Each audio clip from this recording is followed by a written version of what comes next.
Good morning children. Online classes class 8 subject Hindi व्याकरण part 7।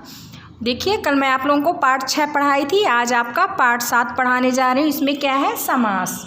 तो हम समास को इंग्लिश में क्या कहते हैं? कंपाउंड कहते हैं। तो समास किसे कहते हैं? तो परस्पर संबंध रखने वाले दो या दो से अधिक शब्दों या पदों के मेल को हम समास कहते हैं। तो इसका एग्जाम्पल कैसे हुआ? जैसे राजा का पुत्र, तो इसका विच्छेद करेंगे तो क्या हो जाएगा? राजा का पुत्र।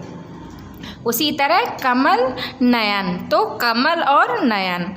देखिए, समास युक्त पद या शब्द को समस्त पद या समासिक शब्द कहते हैं। समस्त पद के पहले शब्द को पूर्व पद तथा दूसरे को उत्तर पद कहा जाता है। समस्त पद को पुनः पहले जैसी अवस्थाओं में अलग करना समास विग्रह कहलाता है। देखिए, ये समस्त पद हो गया, ये आपका पूर्व पद है, और ये उत्तर पद, और ये आपका समास विग्रह।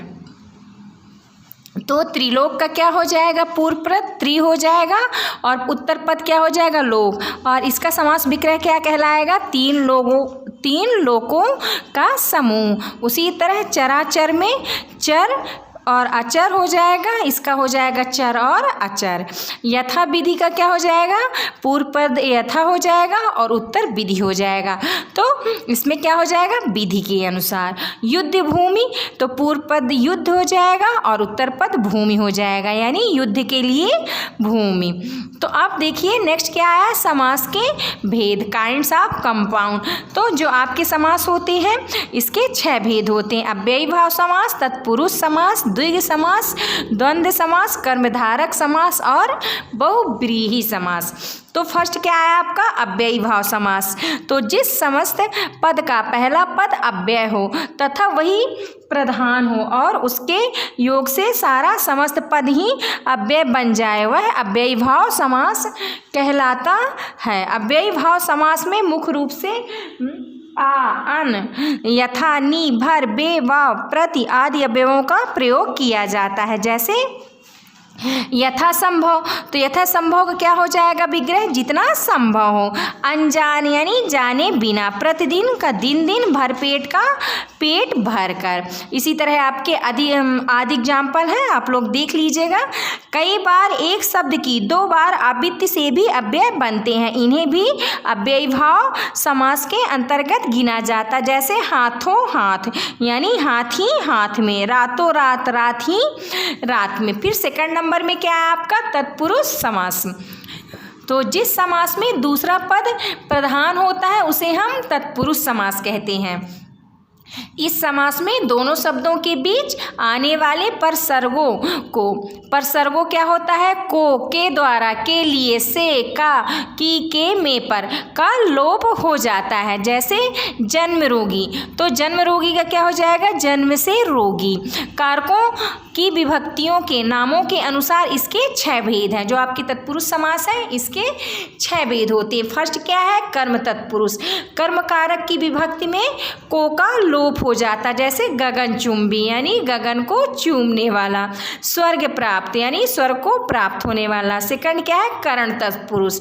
तो करण कारक की विभक्ति से या के द्वारा का लोप हो जाता, जैसे रोग मुक्त यानी रोग से मुक्त। मुंह मागा यानी मुंह से मागा। संप्रदाय तत्पुरुष, संप्रदाय कारक की विभक्ति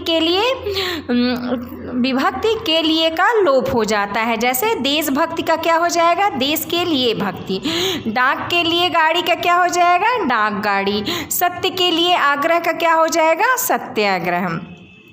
नेक्स्ट क्या है? अपादान तत्पुरुष। अपादान कारक की विभक्ति से अलग होने का भाव लोप हो जाता, जैसे पथ से भ्रष्ट यानी पथ भ्रष्ट। धन से हीन, धनहीन। संबंध तत्पुरुष, संबंध कारक की विभक्ति का, के, की का लोप हो जाता है, जैसे पर यानी दूसरे की निंदा का क्या हो जाएगा? पर निंदा। आज्ञा के अनुसार यानी आज्ञानुसार। अधिकरण तत्पुरुष, अधिकरण कारक की विभक्ति में पर का लोप हो जाता है। जैसे घोड़े पर सवार का क्या हो जाएगा? घुड़सवार। और कार्य में कुशल का कार्य कुशल। नेक्स्ट पेज देखिए। थर्ड नंबर में आपका आता है द्विगु समास।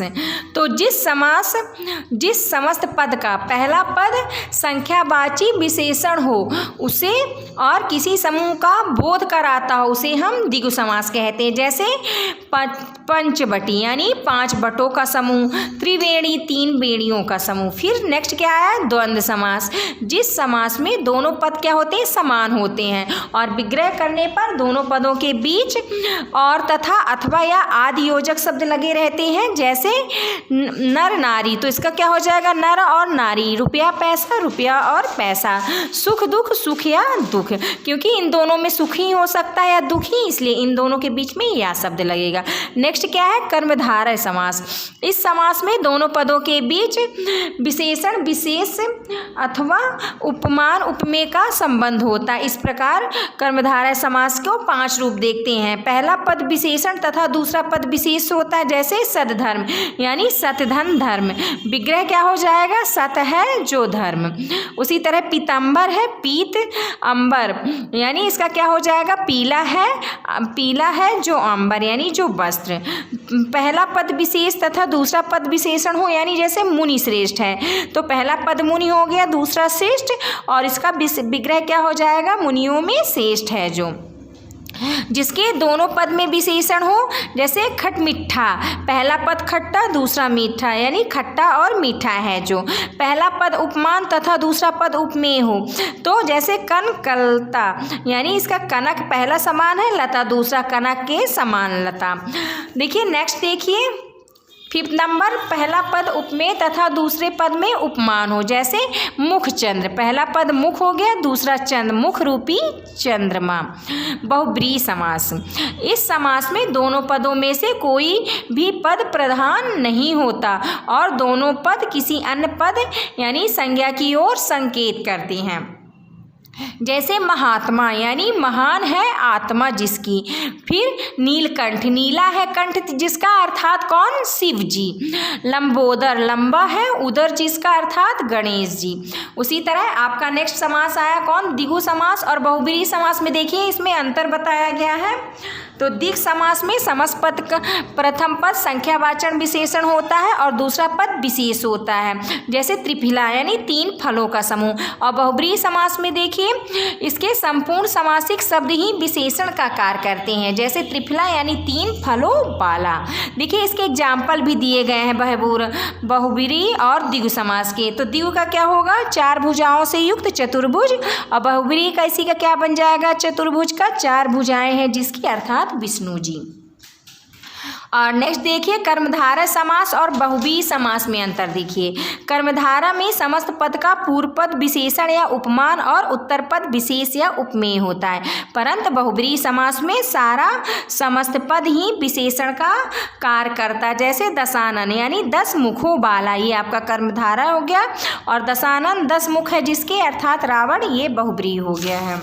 नेक्स्ट पेज देखिए, नीचे लिखे समस्त पदों का विग्रह समास के अनुसार करना है। तो चतुर्भुज का क्या हो जाएगा? कर्मधारा में 4 भुजाओं वाला, और बहुब्रीहि में हो जाएगा 4 भुजाएं हैं जिसकी, अर्थात विष्णु जी। फिर दशानन 10 मुखों वाला यानी 10 मुख है जिसके, अर्थात रावण। त्रिनेत्र 3 नेत्रों वाला कर्मधारा में हो जाएगा, और बहुब्रीहि में क्या हो जाएगा? 3 नेत्र है जिसके, अर्थात शिव जी। तो अब देखिए इसके डिफिनीशन अभी मैंने आपको बताए हैं। समस्त पद, पूर्व पद और उत्तर पद समास विग्रह, इसको आप अपने बुक से देख के कर लीजिएगा। नेक्स्ट देखिए समस्त पद बनाइए तथा इसमें समास का नाम लिखना है। प्रेम का सागर, प्रेम सागर, इसमें संबंध तत्पुरुष हो जाएगा। सेकंड का दिनों दिन हो जाएगा, इसमें अव्ययी भाव समास है। थर्ड का यथाशक्ति हो जाएगा, अव्ययी भाव समास। 4 का सद्धर्म हो जाएगा, इसमें कर्मधारय समास है। और 5th में रातों रात हो जाएगा, इसमें अव्ययी भाव समास है। और त्रिवेणी, इसमें द्विगु समास है। और ये आपका लेसन यहाँ पे ख़त्म होता है। ये इसके प्रश्नों के उत्तर हैं। तो फर्स्ट क्वेश्चन क्या है? समास से क्या अभिप्राय है? तो इसके लिए हम पेज नंबर खोलिए आप लोग। 40 यानी 40 खोलिए।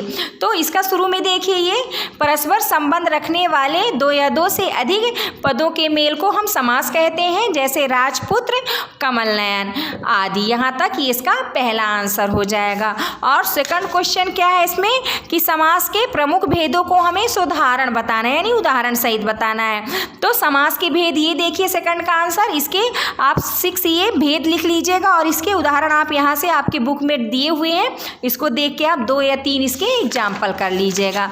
और जो नेक्स्ट क्वेश्चन है वो आपका क्या है, तत्पुरुष समास के उपभेदों को उदाहरण सही हमें बताना है। तो आप देखिए तत्पुरुष समास पेज नंबर 41 में ये देखिए, तो इसके हमें जो इसके प्रकार होते हैं, तो आप तीसरे का आंसर में फर्स्ट पॉइंट डाल के कर्म तत्पुरुष लिख के ये डिफिनीशन लिख के 1 1 2 2 इसके एग्जाम्पल लिख लीजिएगा।